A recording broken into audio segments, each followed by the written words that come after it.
এই দাঁড়ান দাঁড়ান দাঁড়ান, ভিডিওটা উপরে টান দিয়েন না ভাই, প্লিজ একটা লাইক করেন ভাই, প্লিজ একটা লাইক করেন। আপনারা কমেন্টস না করলে আপনাদের এঙ্গেজমেন্ট বাড়বে না, বাড়বে না, বাড়বে না।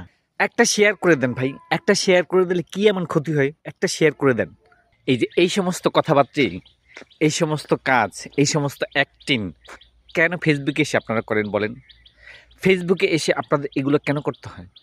সামান্য একটু ভিউ পাওয়ার আশায়, সামান্য একটু মানে একটা লাইক কমেন্টসের আশায় এই ধরনের মানে কার্যকলাপ কি আদৌ মানে মানসম্মত? শুনুন, এগুলো কোনো কিছুই করতে হবে না আপনাদের।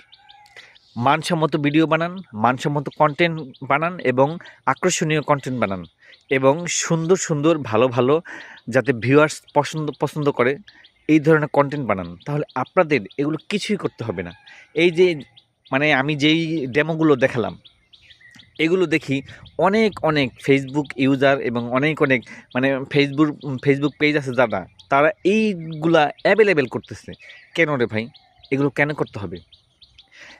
ভিউয়ার্স হচ্ছে স্বাধীন। একজন ভিউয়ার্স, একজন ফেসবুক ইউজার, সে হচ্ছে স্বাধীন।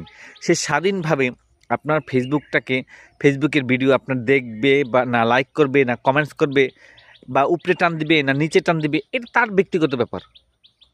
তার ভিডিও ভালো লাগলে, তার কন্টেন্ট ভালো লাগলে, তার যদি কোনো একটা জিনিস, কোনো একটা ভিডিও প্রয়োজন হয়, তাহলে সে অবশ্যই সে ভিডিওটা দেখবে।